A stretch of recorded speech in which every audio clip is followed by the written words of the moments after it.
and welcome to In the Channel from channelbuzz.ca, bringing news and information to the Canadian IT channel community for the last 16 years. I'm Robert Dutt, editor of channelbuzz.ca and your host for the show.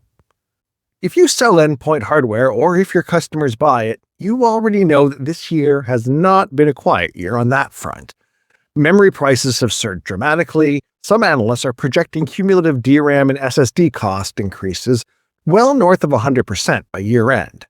OEMs are compressing quote windows, repricing back orders, and in some cases, reserving the right to cancel compute orders before they ship. Buyers are deferring refresh cycles. The phrase RAMageddon is being used without irony. Into that environment steps my guest today, who's been navigating the Canadian IT market since 1996, most of that time at Sharp Electronics of Canada, where he now serves as president and CEO. About a year ago, he added a second hat, taking on the role of president and CEO of Dynabook Canada, the company that carries forward the legacy of Toshiba's legendary laptop line, and which has been quietly building its Canadian channel presence ever since. We're going to talk about what the channel build-out looks like right now, including a new nationwide distribution partnership with TD SYNNEX, and what it means to be in the endpoint hardware business when market dynamics are moving as fast as they are right now. Let's get right into it.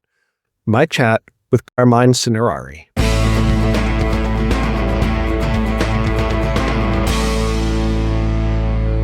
Carmine, thanks for taking the time. I appreciate it. Bro, nice to be here.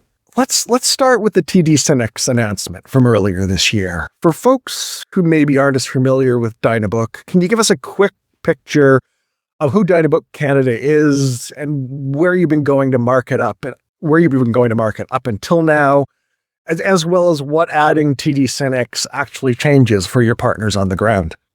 So Dynabook Canada was established back in around about 2018, and Sharp had an interest in that company from the beginning, but it culminated in a full ownership stake in Dynabook. So Dynabook Canada, for clarity, is a Sharp company.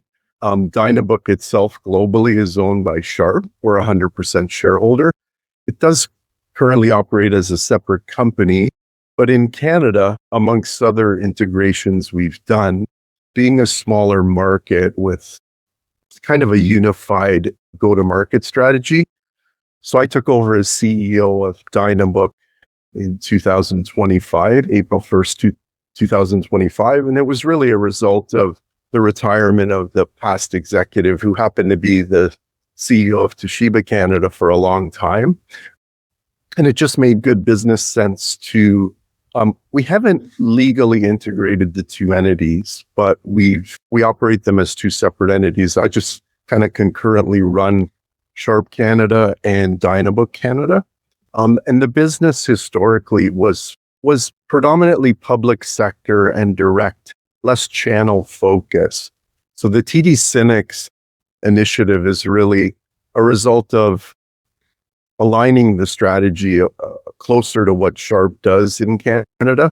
We have a strong channel strategy. We have a direct to end user strategy predominantly in our print business. So TD SYNNEX was really important for us to leverage. We have a very strong professional display business that goes through, a certain percentage of it goes through TD SYNNEX. And we wanted to leverage that for the Dynabook business. The decision to do that under my leadership versus the past was for a lot of different reasons. Historically, the brand, the change from the legacy brand to Dynabook, they really didn't establish the brand name very strongly. So we're kind of a quiet giant. We're doing quite nicely in public sector and direct corporate accounts. And this initiative for TD SYNNEX, especially, it turns out to be a great decision now, especially with all the turmoil in the supply chain. One of the benefits that Dynabook has is this CTO model. So believe it or not, we can CTO product. We engineer and develop product out of Tokyo, Japan, and then we manufacture in China. And our lead time's fairly short. It's about 3 weeks door to door, which has been a strength. But now with all the supply chain disruption, the upside of having some local inventory for the channel is good. So that's the logic of the TD SYNNEX thing. And really, we have a fair bit of both companies headcount allocated to go to market. We've recently reorganized and clarified that those positions that we would typically call sales or marketing, we're calling them go-to-market strategy heads. So in this particular case, we have two gentlemen running the Dynabook business, which within the Sharp group, we actually call our IT and solutions business or PC solutions business. So that's been, developing a better channel strategy was my first priority. It's taken us a little longer, to be frank with you, than I would have liked, but there was a lot of groundwork to be done because, we're coming in fairly, a little late to the game, but I tell you, it's been a benefit now because there's so much disruption, as you would probably know, in the PC business with all the chips and memory getting sucked up by, hyperscalers and AI data centers and things like that. So that was the big news, which was, I would call it not the final, we're always evolving, but it's definitely the final piece in solidifying a channel strategy for Dynabook Canada, which is they were in channel, but not in this way, not strategically and strongly. And I'm guessing that bringing on TD SYNNEX, having that relationship from the other side of the business, there's a certain level of familiarity there in terms of you understand the players, you understand the go-to-market, you understand how to interface with them as a distributor. That should help ramp the relationship fairly quickly. That's true.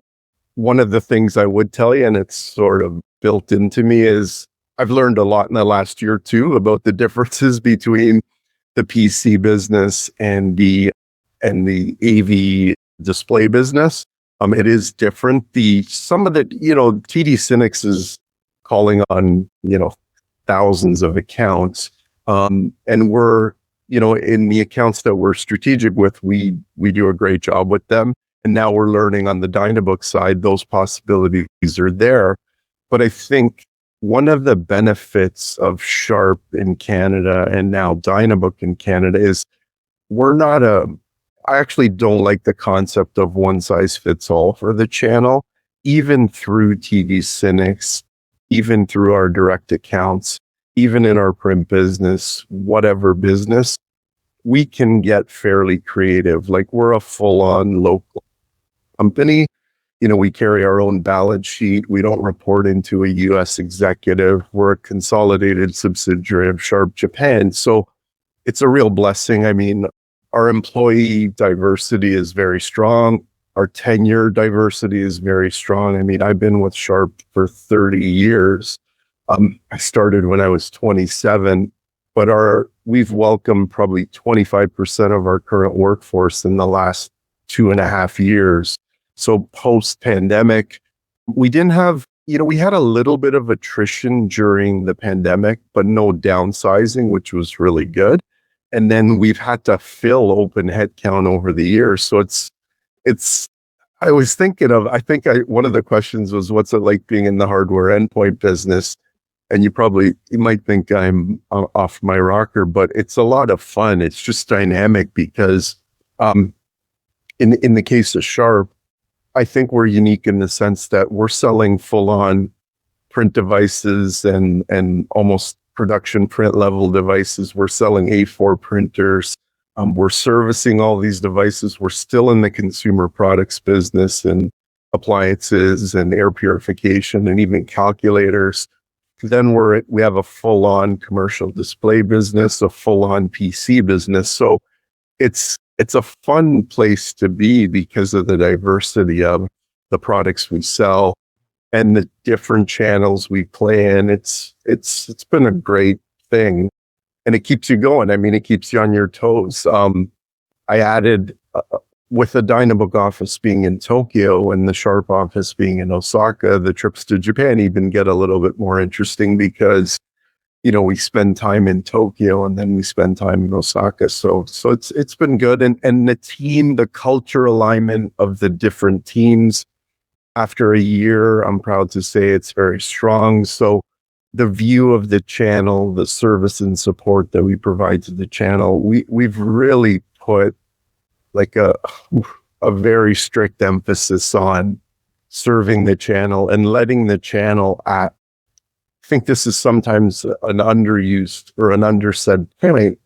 We're not arrogantly saying we're big and we're bigger than anybody, but we are saying, look, we have a local balance sheet, we stock inventory, we have all the infrastructure necessary to service our products, technically support our products, all of that stuff. And really, it's our job to bring that to the channel and keep hyping on that message that it sounds like a bit of a cliche, but we want to be the easiest person to do business with. If you have we launched something about a year ago. It's a bit of it might sound like a cliche thing, but just counting on Sharp and counting on Dynabook as more than a vendor. We can get creative with leasing programs and credit lines and all of that stuff that's it's very important to the channel. Doesn't matter necessarily the size. I mean, we are dealing with channel partners that are bigger than us, but we're a global company. And the job, we've really clarified the roles of what we do. And the most important job we do is really the go-to-market strategy. Who we sell to, how do we sell to them? How do we support them? That's been a big, big mantra of mine, especially for the last year. And, you touch on sort of the moment we're in. I have a few questions around that, of course. Sure. But partners are under real margin pressure right now. They're watching quote windows shrink, configurations are getting more expensive, and customers are looking at things and going, should we just wait? How are you helping your channel partners have the conversation with end customers around this moment and the realities of sourcing, procuring, onboarding new notebooks in this environment? One of my learnings in the last year, Sharp, in our different businesses at Sharp, the life cycle of the product is longer. For example, in our print business, even in our commercial display business, I think even buyers tend to take that for granted, but that's complicated because we have to stock components and keep components for a longer time. Like, we're not flipping to the cheapest components. The PC business, as you described, is much more dynamic. However, the mentality of Sharp and Dynabook is the same. We promise the market consistency of different, and when we can't, we don't. So we communicate a lot about, our order commitment, our price commitment is very short nowadays. It's I'd say in my career, it's record short. I've never seen where we can't commit. We do business in public sector where you're sometimes committing to things that are months out. And with the volatility right now, we've been managing through good channel communication and customer communication. The Dynabook team, as an example, the go-to-market lead, our senior director, Jamie, he's been with the company for 25 odd years, and he is a really good, disciplined communicator. He doesn't make promises he can't keep. So it's made us amp up our communication, our transparency to keep customers safe. And if we can't do things, because quite frankly, our global supply is somewhat finite. I mean, it's not easy to get additional components. So where we are, we are having growth and we are having business expansion and we are having channel expansion. We're doing it in a very disciplined way. So back to the TD SYNNEX thing, I think one of the things for us that's important is being able to buy configs that we can support and supply, and then putting them in the channel and having predictability, at least for a certain period of time.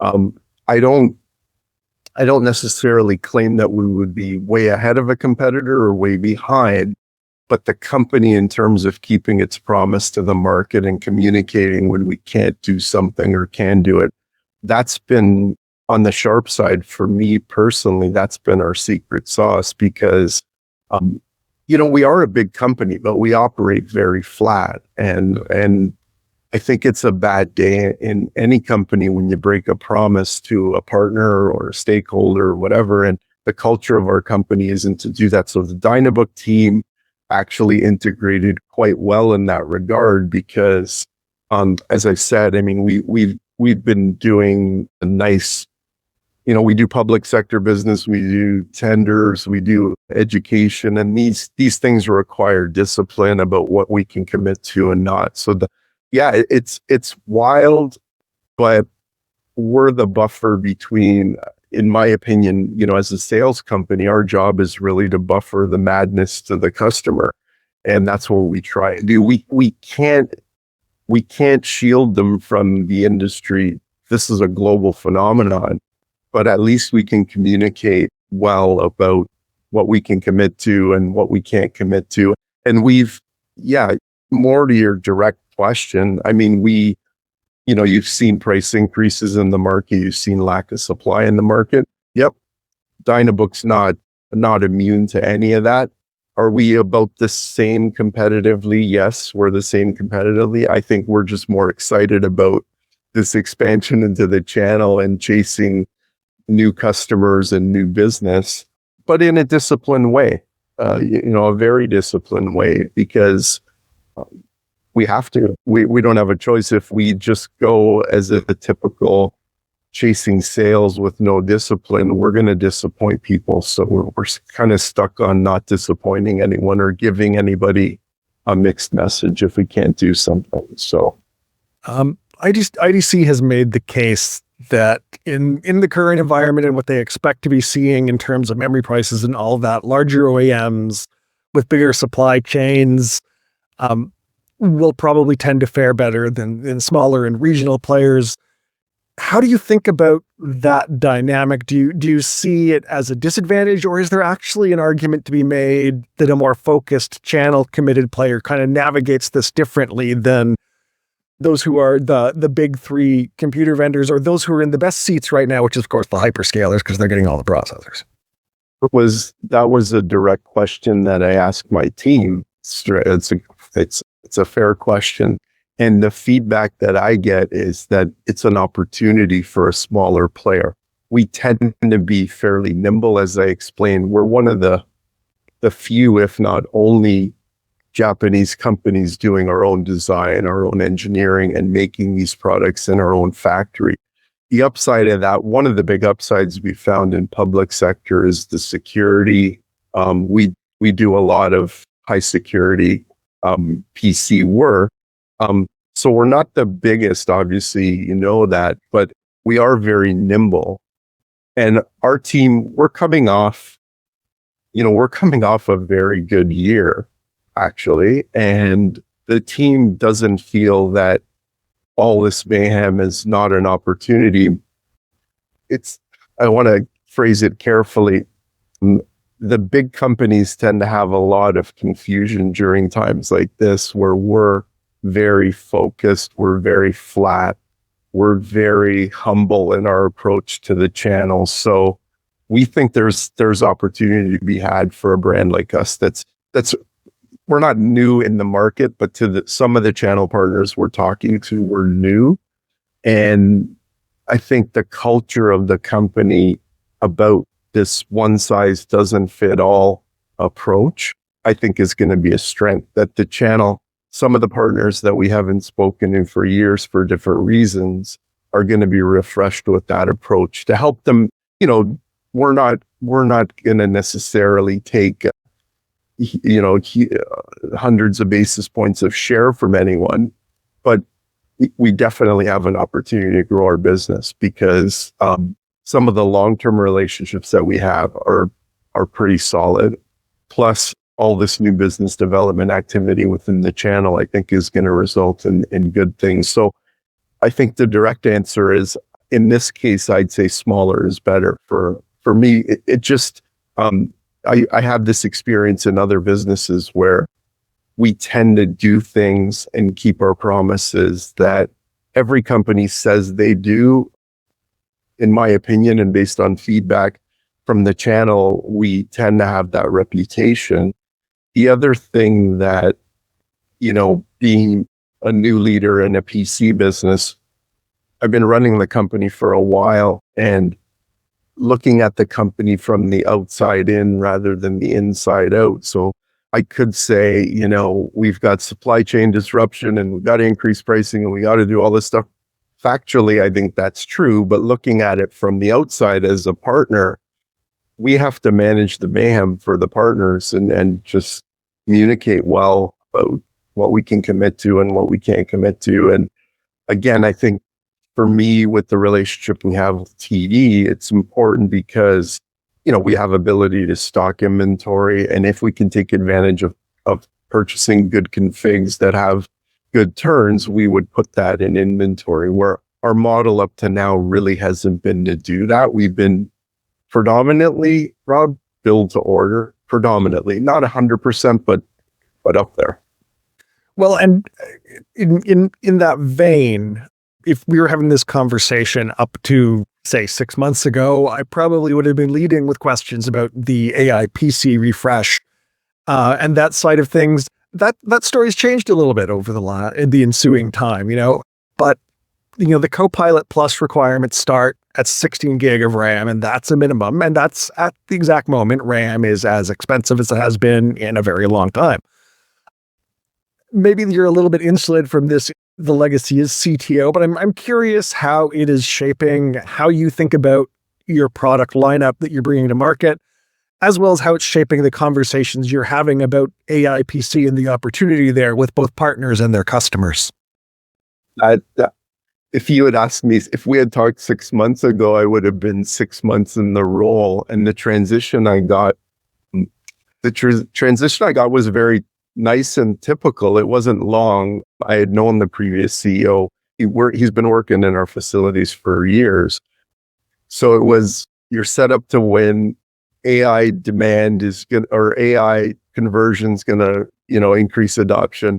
And then the supply chain. So I was a little green to, I had the same optimism thinking the market's just going to be on fire. And then we hit the wall. I'm not directly speaking to the channel partners as much. AI is definitely part of the conversation, but it's not, we have a strategy for that, as you described, based on the chips. Are we seeing the demand? It's so tight right now. It's hard to say. It's part of the, I have feelings about the adoption of AI. I think I'm personally using it obviously every day, and I'm addicted to it, and I can't live without it. So I think when the supply chain normalizes, I believe that's going to be a definite demand, a conversion. Like, you need to refresh your PC fleet for this thing. But right now, we've been having, again, we have enough mayhem in demand and supply imbalance that I don't know that I could pinpoint AI as, it's a conversation. I don't know if it's at what level. That would be we'll have to see. Again, we're kind of, the TD SYNNEX initiative is about 3-4 months old. It's not that old. So some of our corporate clients and our SMB clients and our public sector clients, AI is definitely part of the conversation. But right now we're chasing supply on memory and chips. So it depends. Well, okay. So for partners who are out there and sitting in front of customers who are, I think they're hearing more than they have in recent years, the idea of, let's see if we can get one more year to what we have. And for obvious reasons from a customer point of view. For a brand that's trying to grow its channel presence in Canada, how do you make the case for buy now in the current environment? What are you kind of telling partners in terms of their where to focus their efforts to unlock that spend? We've had that phenomenon it's not exactly unique to PCs, and in some of our other businesses where, let's face it, pandemic usage was, if not on PCs, but especially on our other devices, a lot of the usage of the products was lower. And now the economics of taking that fleet out potentially delays the refresh cycle. Again, we're coming from a place of a relatively smaller base. So we are refreshing fleets in our corporate clients. We're not running into as much of the wait and see, wait for things to stabilize, maybe prices go down. We could be in a situation where this doesn't subside for, I don't want to speculate, so I won't, but I would say we could say this could be I hate this cliche, the new normal for a while all of this goes through the supply chain. So if you're in a position as a partner, a client, an end user, where you need to upgrade your fleet for different reasons, security or otherwise, you have to do it and you have to navigate it now. Yeah, I haven't been hearing much about delays of refresh as much as probably our big competitors. Again, because we're relatively smaller player, we're just not hearing that as much.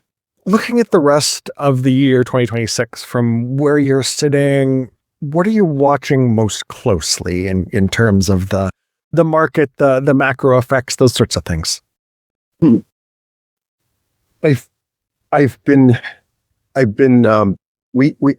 just came off our fiscal year end for both companies in March. So March was our FY 2025 close. And we're a private company. We don't disclose our financial results, but we did have pretty significant growth in a market that's brushed with tariffs, global uncertainty, geopolitics, supply chain interruption, all of this stuff that presumably, even the chip and memory crisis is, our copiers use chip, our display products use chips too. We just haven't, again, not to say we're immune to it, but we've managed well in terms of supply and everything else, and we actually had growth. I'm trying to motivate and keep the sales team motivated on, global economics doesn't necessarily hit us as we haven't found, for example, the behavior of our biggest trading partner that damaged us that badly. I guess that's the way I would coin it. Being a Japanese company in this example would be a benefit. We're not a US-based headquarters, and we engineer the product in Japan. We employ a significant amount of Canadians, which is great. We're profitable in our local market. We invest in our local market. So all of this has been good for us. And again, in some of the categories, including PC, we've had growth. So as a CEO on both companies, of course, I'm paying attention to economic data, but the sales experience in me and the sales guy in me is, damn the economic data. We're still doing what we're doing because we don't have, everyone knows we don't have 20% market share. We're looking for upside and taking share from competitors and taking advantage of growth. So even in a business that's relatively flat or stagnant, like print, we're actually experiencing growth in customer acquisition and end user acquisition. In PCs, again, it didn't move the market share needle where anyone would be screaming about it, but we did acquire new customers and new end users. Our display business likewise. So we seem to be doing something right. As a leader of two organizations in terms of what's on the mind, the adoption of AI and what that means to organizations like us, that's a different topic. We're in the business of technology, but I still think that there's room for humanity in that equation. And as I described the delivery of our go-to-market strategy and the various communication things we do, we haven't automated that. We're still behind in that sense. AI has made our company more productive, but we're typical of most Canadian enterprises or even global enterprises. We're just crawling in the adoption so far because we want to figure out what that means to our people and our organizations and our culture too. So AI is definitely on my mind. Of course, as a business growth engine potentially in the future. But as you know, all of the investment in AI at the moment has been in infrastructure. There's trillions and trillions of dollars in building these AI data centers, which is awesome. And then it has to get commercialized into revenue streams and endpoints and things like that. And I suppose that's a known thing, and everyone's trying to figure out the solution to that. There's some learnings in the public data. I mean, our parent company, Foxconn, their growth has been all as a direct result of AI data centers.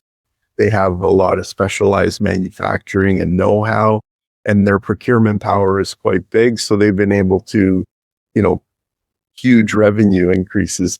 I think it'd be interesting to talk to me, in a year or maybe two, every year, but just about what the adoption of AI in corporate and other things means to endpoint manufacturers. I think in the PC business, there's a long runway of work to do and endpoint sales and whatever. But even I encourage, even in the print business, even in the commercial display business, you and I are talking through screens and PCs and AV technology. Even when it comes to raising the next generation, there is a huge optimistic roadmap of technology adoption in society, period, hard stop. So I'm really, at my age, I'm very optimistic about the future of tech and how leaders and companies. One of the things about Japanese companies and Sharp is there's a really sincere, thoughtful approach to the adoption of technology, not only from, generating revenue and profit, but what it means to humanity, what it means to society. So we have this mantra of, being in step with your future. And it sounds passive where you're watching to see what consumers want, but we don't look at it that way. We kind of look at it from a sincere standpoint of, is this going to be good for people's lives or is it going to be detrimental to people's lives? We're not an AI company, but we want to think about how to adopt those things into our products in a thoughtful way that's good for people. Last one from me. If I'm a Canadian solution provider who hasn't looked at Dynabook for a while, what should I take away from this conversation in terms of where you guys are at and what you bring to the table? One of the big things we bring to the table, and it's a strong part of our messaging, is just the reliability factor. We're a headache-free PC. We're not, for clarity, I mean, we're a B2B PC. We're selling most of our PCs in business and corporate environments and public sector and high security environments. We're not the PC brand that you're buying on the shelf. So we try and be the least worrisome device that you're going to have as part of your IT ecosystem. And that's really our big mantra, being one of the few Japanese companies kind of left in the business. We don't suffer from quality issues and those type of issues. Like, we take that stuff very seriously. Our B2B, having the benefit of the integration of Dynabook into Sharp, our engineers have been doing B2B business for ages, and we're very sensitive to the fact that our products are in places that are important. Even if you take, again, I somewhat default to our display business as a good example. We have products that hang 100 feet in the air. We have products that support control centers. We have products that support airports and medical centers. So we treat that, our PC business with the same mentality. So if there's any issues with quality or security or gaps in the product portfolio, we take that pretty seriously. So that's really our pitch, is the quality of the products. And that might sound a little bit Me Too-ish. The other thing for the channel partners that needs to resonate is just, we're not the company to do a one solution fits all. We tend to be more of a company that has some flex. So if you've always been frustrated about a competitor's go-to-market strategy and you said, boy, if someone could just do this, we would do business with that company, or we would try them as a new partner to supplement the risk we have in a competitor where they've, a legacy competitor.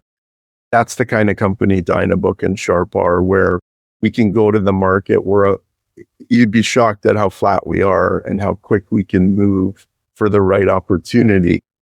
That's allowed us, quite frankly, to not only navigate capturing opportunities with very good speed and escalation, but on the worst side, in the case of risk, business risk or quality risk or whatever, we can pivot equally quickly to react to, I can't think of a great example, and it doesn't happen often, but let's say there was an integration problem with a PC or with a display or with a print device, we can pivot extremely quickly. Like we can get the factory on the phone overnight and actually get things done. And, it is hard to sell that in the market because it's not something you can put a billboard up and say that to the channel. And that's why this opportunity is really appreciated, because I find that sometimes, in my opinion, even larger channel partners, you got to leverage your vendors, the vendors that care. If a vendor really cares about your success and worries about damaging your business, God forbid that happens, then we will pivot really quickly as an organization. The escalation path in this company is probably the shortest I've ever seen. And it's not by accident. It's not being stingy about executive structure or anything like that. It's actually very thoughtful and intentional and sincere. It's part of our corporate culture that we take that kind of sincere approach. So yeah, that's why you'd want to do business with a company like Dynabook or Sharp, is just we really care about the success of whether it be our stakeholders, our shareholders, our partners. That's the mentality that we have as a company. All right. It's certainly an interesting time to be in the PC business, and I appreciate your taking the time to share your viewpoint of where things are at, where they're going, and the opportunity as you see it. Carmine, thank you. Thanks, Rob.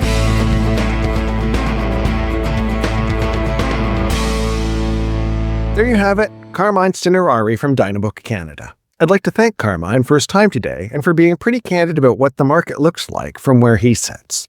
A few things to leave you with from this conversation.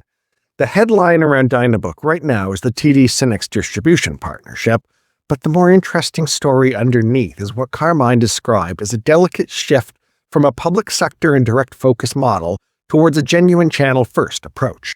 That's a meaningful strategic commitment, and the timing of it, right into one of the most turbulent hardware markets in recent memory, was either brave or well-timed, depending on how you look at it. On the RAMageddon piece, what I found most interesting was his framing of Dynabook's job as buffering the chaos for the channel. The combination of a configure-to-order model, a relatively flat organization with short escalation path back to the factory floor in Japan, and now local inventory through distribution. Not a flashy story, but a practical one for partners who've been burned by pricing surprises or allocation issues with vendors. And I'll note, he raised this himself, there's something newly relevant about being a Japanese-engineered product with a Japanese parent company in the current global trade environment. Worth keeping an eye on as the picture continues to develop. If you found the show useful, please subscribe to or follow the podcast in your podcast app of choice. We're on Apple Podcasts, Spotify, YouTube, most of the major directories. And if you have a moment to leave a rating or review, we really appreciate it. Until next time, I'm Robert Dutt for Channel, and I'll see you in the channel.